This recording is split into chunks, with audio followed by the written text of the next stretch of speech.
when I talk to my friends, that story, what happened, I jumped 5 feet in the air. I caught that thing right off the bat, right into the hand. And, pain doesn't matter when you're having a good time.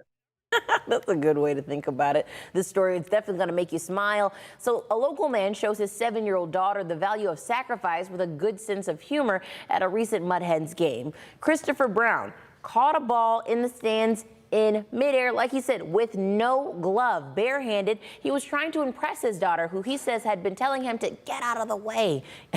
That was a bit of a sacrifice. You can see there, we see Chris, his idea. We were asking who exactly was supposed to be bringing the glove. It was my daughter's first baseball game, like we were planning on taking pictures, we were looking cute, so I'm like, I don't need a baseball glove, we'll just play it cool. So I real quick said, Alexa, what's the probable chance of me catching one? And it said 1 in 1,000. So I'm like, for sure, I'm not going to bring a glove. Now I have one for 3 to 6 months. I love that. So he's got a permanent glove on him. Of course, to make this moment even more special, they're going to put the ball in a case. They're going to frame it so that way. They should frame the cast too.